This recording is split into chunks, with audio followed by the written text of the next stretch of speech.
तो hello friends, welcome back to my channel. और friend, इससे प्रीवियस लेक्चर के अंदर हम लोगों ने डिस्कस किया किस तरीके से हम कन्वर्ट करते हैं नंबर सिस्टम को फ्रॉम बाइनरी टू डेसिमल। आज के वीडियो सीरीज के अंदर हम डिस्कस करने वाले हैं डेसिमल नंबर सिस्टम को बाइनरी नंबर सिस्टम में किस तरीके से कन्वर्ट करते हैं। और मैं ये मान के चल रहा हूं कि आपने पिछला लेक्चर देखा है, क्योंकि उसी पे आधारित ये चीजें हैं, क्योंकि सारी चीजें सारे कंसेप्ट एक दूसरे के साथ रिलेट करते हैं, तो उनको देखना बेहद जरूरी होता है। तो प्लेलिस्ट को आप एक्सेस कर लीजिएगा, प्लेलिस्ट का लिंक आपको नीचे डिस्क्रिप्शन बॉक्स में मिल जाएगा, आप वहां से उसे चेकआउट कर सकते हैं।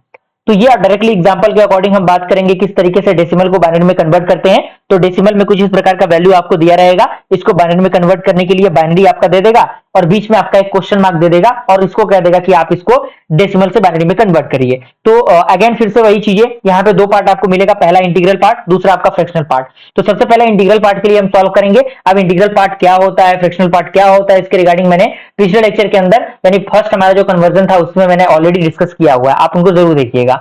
यानी बेसिकली जो डेसिमल का पहले वाला पार्ट होता है इंटीग्रल होता है, और डेसिमल के साथ यानी डेसिमल के बाद वाला जो भाग होता है वो आपका फ्रैक्शनल होता है। तो 15 को हमें सॉल्व करना है, तो यहाँ पे डेसिमल से बाइनरी में कन्वर्ट करना है। तो 15 को हम एज इट इज ले लेंगे और इसका हम क्या करेंगे, जो सिंप्लीफिकेशन कहते हैं ना, जिसको हम डिवीजन कहते हैं, यानी डिवाइड करेंगे इसको हम और देखेंगे कि रिमाइंडर कितना आ रहा है। तो ये फॉर्मेट में हम डिवाइड करेंगे इसको 2 से। क्यों? क्योंकि यहाँ बेस में आपका 2 है, क्योंकि इसमें कन्वर्ट करना है डेसिमल से बाइनरी में कन्वर्ट करना है। यहाँ पे अगर 8 रहता है तो हम 8 से डिवाइड करते हैं, लेकिन यहाँ पे 2 है तो हमें 2 से डिवाइड करना पड़ रहा है। तो 2 से अगर 15 को आप डिवाइड करेंगे तो 2 इंटू 7 कितना होगा, 14 होगा। तो यहाँ पे रिमाइंडर कितना बचेगा, आपका 1 बचेगा।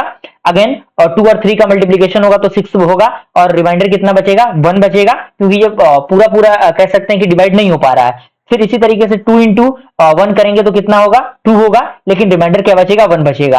और ये आपका 1 एज इट इज। अब इसको क्या करना है, कुछ नहीं करना, नीचे से ऊपर की तरफ हमें क्या करना है, एरो रिप्रेजेंटेट कर देना है। क्योंकि एरो का दिखाना बेहद जरूरी इसलिए हो जाता है क्योंकि एग्जामिनर जो है वो समझ सके कि आखिर स्टूडेंट ने किया क्या है क्वेश्चन के साथ, क्योंकि डायरेक्टली आप लिखेंगे तो समझ में नहीं आएगा चीजें। ओके, तो यहाँ पे हम क्या कर सकते हैं, 15 एज ए डेसिमल को बाइनरी में अगर हम कन्वर्ट करना चाहें, यानी 0 और 1 के फॉर्मेट में कन्वर्ट करना चाहें, तो बाइनरी में हम क्या लिख सकते हैं, 1 1 1 1, यानी 15 की जगह पे हम लोग क्या लिख सकते हैं, 4 टाइम 1 लिख सकते हैं। क्लियर? जैसा कि अगर आप चेकआउट करना चाहें तो आप यहां से चेकआउट कर सकते हैं, जो कि मैंने पिछले लेक्चर के अंदर बताया। जैसा कि मैंने यहाँ पे सॉल्व किया था कि हमने इसको बाइनरी को डेसिमल में कन्वर्ट किया था तो हमारा 15 वैल्यू आ रहा था। इसी तरीके से यहाँ पर भी इसका जो डेसिमल होगा, इसका जो वैल्यू बाइनरी के फॉर्म में 4 टाइम 1 आएगा। अब यहाँ पे इंटीजर पार्ट जो है वो हमारा कंप्लीट हो चुका है। अब फ्रैक्शनल पार्ट की हम बात करें तो 0.812 है, तो इसको हमें क्या करना है, अप टू 3 टर्म तक यानी 3 टर्म तक हमें क्या करना है, बाइनरी नंबर फाइंड आउट कर लेना है, यानी 0 और 1 फाइंड आउट कर लेना है। कम से कम 3, ज्यादा ज्यादा आप चाहें जितना बार भी कर सकते हैं, चलेगा। तो यहाँ पे हमने क्या किया, जो फ्रैक्शनल पार्ट है 0.812, इसको हमने 2 से मल्टीप्लाई किया तो कितना आया, 1.624 आया। अब यहाँ पे जो पहले यानी जो पॉइंट के पहले वाला भाग है उसको हम क्या लेंगे, लिख देंगे, तो ये आपका 1 हो गया। इसी तरीके से ये पॉइंट का तो काम खत्म हो गया। अब यहाँ पे ये पॉइंट बचा यानी 0.624, तो 0.624 का फिर से हम 2 से मल्टीप्लाई करेंगे तो 1.248 आएगा। तो यहाँ पे पॉइंट से पहले क्या है, 1 है, तो 1 हमने लिख दिया। इसी तरीके से ये बचा 0.248, तो 0.248 का फिर से 2 से मल्टीप्लाई होगा तो कितना बचेगा, 0.496 बचेगा। तो चूंकि पॉइंट से पहले क्या है, 0 है, तो 0 हमने लिख दिया। अगेन हम क्या करेंगे, 0.496 को 2 से मल्टीप्लाई करेंगे यहाँ पे, तो ये चीजें इतनी आएंगी और ये वैल्यू 0 के इक्वल आएगी, यानी जो 0 है उसको हम लिख देंगे।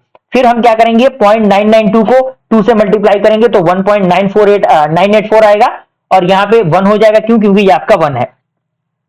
रिलेशन आपको समझ में आ रहा होगा कि हम क्या कर रहे हैं, कुछ नहीं कर रहे हैं, सिंपल से हमने इसका मल्टीप्लाई किया, ये जो वैल्यू आया इस वैल्यू का पॉइंट डेसिमल से लेके हमने 2 का मल्टीप्लाई कर दिया। फिर ये जो वैल्यू आया इसका पहला जो पोजीशन है 1 को हमने लिख दिया। फिर ये जो वैल्यू है उसका हमने 2 से मल्टीप्लाई किया। यही रोटेशन हमारा चल रहा है और इसको क्या करना है, ऊपर से नीचे की तरफ लिखना है। यहाँ पे हम लोग नीचे से ऊपर की तरफ जा रहे थे, यहाँ से ऊपर से नीचे की तरफ हम लोग आएंगे, तो ये पूरे वैल्यूज की जगह पे हम क्या लिख सकते हैं, 0.11001 लिख सकते हैं और बेस में आपका क्या होगा, 2 होगा। अब इन दोनों को कंबाइन करके लिख देना है, बस कुछ करने की जरूरत ही नहीं है। तो दोनों को कंबाइन करके लिखेंगे तो हम क्या देख सकते हैं कि 4 टाइम 1.11001 आपका फाइनल रिजल्ट आ चुका है। जैसा कि आप देख सकते हैं ये जो वैल्यू था हमारा लगभग उसी के अप्रॉक्स था आप देख सकते हैं यहाँ पे वो जो वैल्यू दोनों एक दूसरे के इक्वल थे। तो हमने देख लिया अभी तक कि डेसिमल से किस तरीके से हम लोग बाइनरी में कन्वर्ट करते हैं, बाइनरी से किस तरीके से हम लोग डेसिमल में कन्वर्ट करते हैं, क्या उसका प्रोसीजर होता है। आप लोग ज्यादा ज्यादा प्रैक्टिस कीजिएगा, ये एक प्रैक्टिस का क्वेश्चन है, ये आप बेस में लिखा हुआ है, तो बेस में यहाँ पे फंक्शन था नहीं इसीलिए मैंने मल्टीप्लाई के साथ लिख दिया, तो बेस में आपका 10 होगा, यहाँ पे 2 होगा, तो डेसिमल को आप बाइनरी में कन्वर्ट कर सकते हैं इजी, और कोई दिक्कत परेशानी नहीं होगी। और ज्यादा ज्यादा प्रैक्टिस करने की कोशिश कीजिए और अपने फ्रेंड सर्कल में भी चीजों को शेयर कीजिए ताकि वो लोग भी इन चीजों का फायदा उठा सकें। जल्द मिलता है फ्रेंड्स ऐसे इंटरेस्टिंग, तब तक के लिए थैंक यू।